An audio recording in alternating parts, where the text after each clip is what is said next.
The Iron Giant finally makes a move, attacking the Gorosei and revealing to us for the first time some lore about Joy Boy himself. But with it, there's a massive revelation that confirms to us that the Gorosei may actually be able to survive drowning in water. And there's plenty more to talk about too, such as the meaning of Vegapunk's continued message in this chapter, or the mythical origins of the Iron Giant's name, Emmet. So let's break it all down in this analysis of chapter 11-19. On the cover, we get to see the region of Kibi, which is one of the few regions of Wano we've barely got to see much of in the original story. Kibi is based on the Chugoku Central region of Japan, and is named after the food of the same name, the Kibidango. Unfortunately though, most of Kibi has been turned into a wasteland, and factories still loom in the background as a reminder of its darker days. Yamato, who is crossing through Kibi, is getting harassed by children who held a grudge against Kaido, so it's going to be interesting to see how Yamato is able to turn that around. In the first page, Stussy, who has decided to free Kaku, is now being told by him to leave before Lucci arrives. As they are currently in the control room, we can spot wreckage of things like the command center, which were originally seen since the start of the arc, but more interestingly, behind Kaku's speech bubble, you can actually spot a bunch of plates, scattered food, and even Zoro's bottle of alcohol scattered on the ground, as they are the remainders of all the food that the Straw Hats consumed before leaving the control room. As Luffy transforms into Gear 5th, he exclaims, "Tanosku natte kita." This has basically become a trademark line for him in Gear 5th, as he's already mentioned it several times whenever he transforms, translating essentially to, "Now it's getting fun," or "Here comes the fun." Luffy then defends against Mars by transforming into a balloon, much like his Gomu Gomu no Fusen or balloon move, but in this case he applies it more similarly to Gear 4th Tang Man. This is a good opportunity to bring up the fact that it's been suggested Gear 4th was seemingly an already awakened form of Luffy's fruit, though not awakened at its full potential. For starters, it had the cloud scarf that is iconic to awakened Zoan users, but it also transforms Luffy's body just like a Zoan awakening does. Even Kaido remarked that the way that Luffy used Python during Gear 4th was unlike how his fruit otherwise worked, as it went beyond the properties of rubber by extending itself infinitely. Instead, something like Python better matches Gear 5th, where Luffy's body is instead able to stretch with a lot more freedom and a lot more infinitely. It seems like Gear 4th was only a partial stage of awakening, as Luffy hadn't quite reached his full Nika transformation with white hair, where he becomes much more cartoonish and much freer, but at the very least, seeing him use a move like Tangman this chapter once again suggests that Gear 4th and Gear 5th are more intrinsically connected than people thought. Sanji, Frankie, and Bonnie all fight together towards pushing Mars back through Luffy himself. In this case, Sanji enters Ifrit Jambe again, for which I'd like to comment about its etymology. The original Diable Jambe, which translates to Devil's Leg, uses a kanji reading that reads as Devil Style Leg. This is referring to a specific type of cooking known as Devil Style. In the case of Ifrit Jambe, however, the kanji is changed for Jin Style Leg, which in this case is replacing the devil with Jin, as Ifrit is a Jin, or a devil from Islamic myth. Frankie also uses a new attack, being an improved version of his iconic Strong Right, which he calls Strong Impact Right. The kanji reading reads as Shogeki, the Japanese word for impact, but it's important as it shares the same kanji reading as the impact dial from Skypiea, meaning that Frankie may be trying to replicate its effect. Speaking of Bonnie's attack as well, she calls her version of Gear 3rd Extra Large Nika Punch, being a pun in Japanese as extra large servings for meals, given her obsession with food. In this case, we can also see she's charging it with Armament Haki, confirming her as an Armament Haki user for the first time, which is incredibly impressive considering that she's only 12 years old. Luffy claims that you guys are using Haki, but I wonder if he's just generalizing or if that includes Frankie as well, even if he technically should be to be causing Luffy any impact and not be bouncing back. Luffy then propels Mars back with an attack called Dawn Balloon, with the kanji reading being White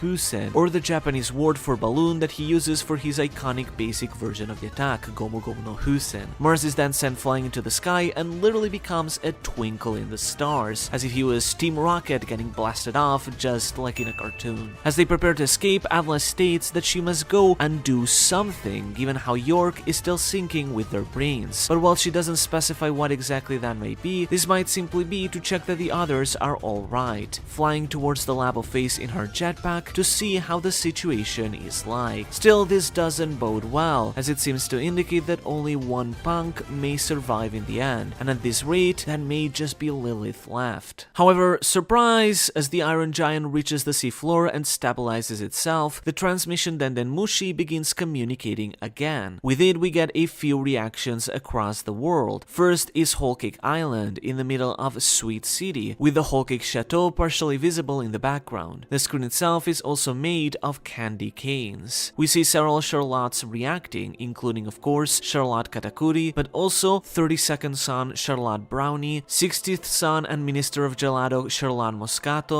31st Son and Minister of Tasting Charlotte Mobile, 28th Son and Minister of Seeds Charlotte Kato, 11th Son and Minister of Alcohol Charlotte Zucotto, and 9th Daughter and Minister of Meringue Charlotte Broyer, who actually happens to be Brulee's younger twin, who unlike her clearly got the better looks, making for quite the interesting dichotomy of witch and princess. Speaking of Katakuri, an important thing to keep in mind about him is that now that Big Mom is seemingly dead, he is the heir to the throne of Tottoland. There was a chapter during Wano where the Charlottes argued if either Katakuri should rule due to his respect within the family, or if Perospero should rule due to being the first son, like in a monarchical succession. But since Perospero should be dead as well, the throne falls directly onto Katakuri, which makes sense as Tottoland still needs a ruler, and perhaps under Katakuri's own command, the nation could see an even more prosperous and peaceful future without many of the problems that Big Mom brought. Beyond them, we also get to see Gaimon and Sarfunkel on Brer Animal Island, alongside their animal friends, Kokox and Usagihebi, though they don't seem to be aware of the call, as they likely wouldn't have a Denden Mushi. This is likely intended, as in the same panel, Vegapunk exclaims, "I pray that, at any costs, this message can be delivered," which in this case, it isn't being delivered to them, even if they likely aren't the target audience here. So as Vegapunk's message continue, here is where he picks off. "Because there is no such thing.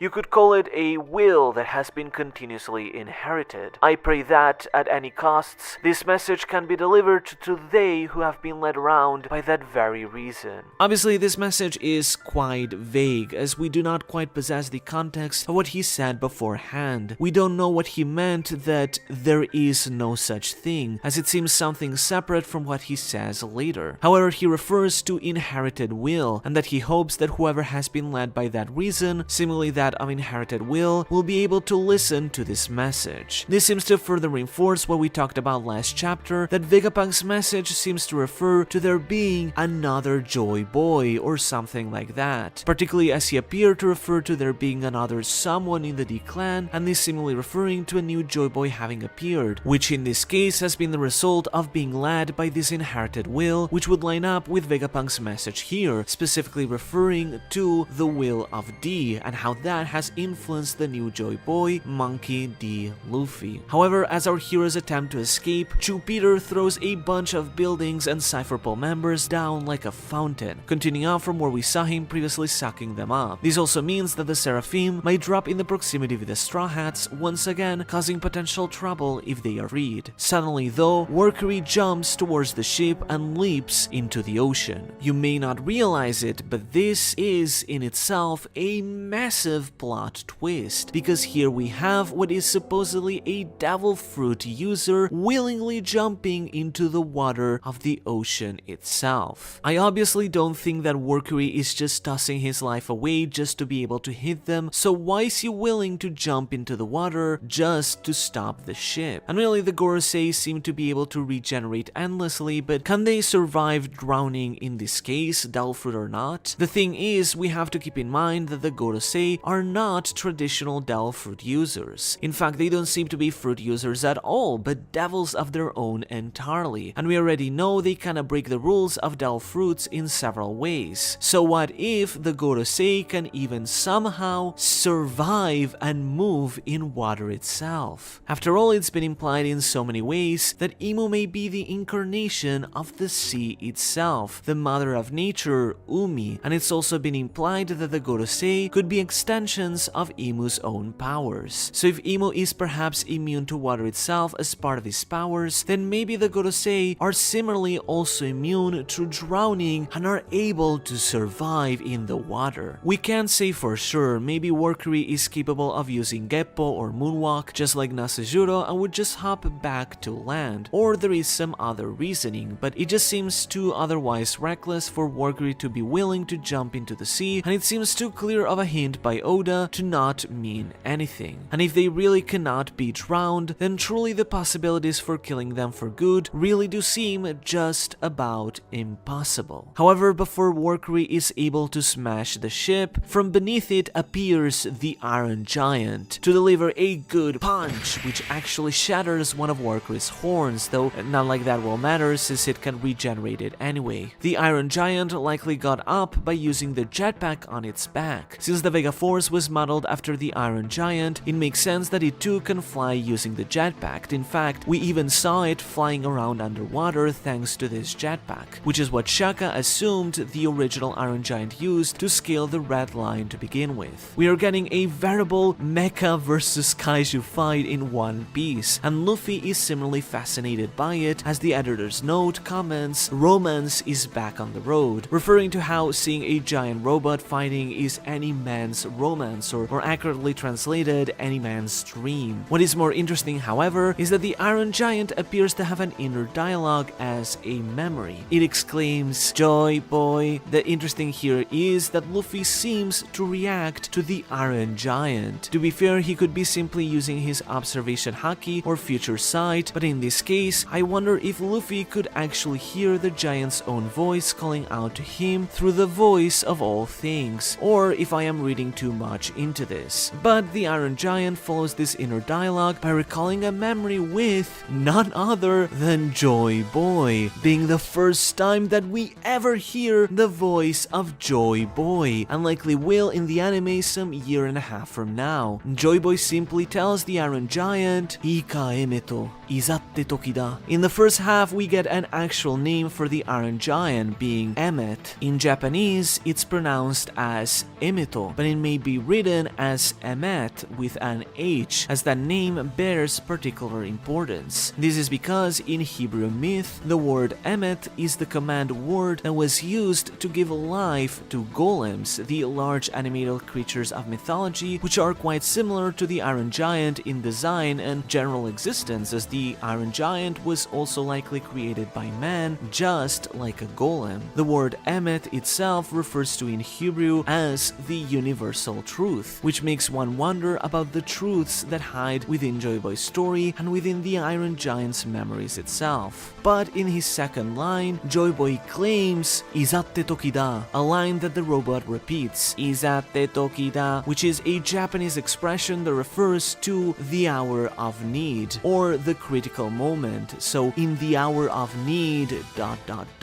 It's unclear if Joy Boy is referring to a moment from the past that already happened, or if it was advising the Iron Giant about a moment in the far, far future it will have to await. But given the context, it would almost seem rather like he was referring about the present, as Emmet seems to be recalling this memory due to the situation that involves it right now. At the very least, Joy Boy is making it clear that at some point a critical hour will appear, and at that point Emmet itself might be needed to do its part and help bring a change in the world to lead it towards its dawn. And perhaps, who knows, that moment might even be right now.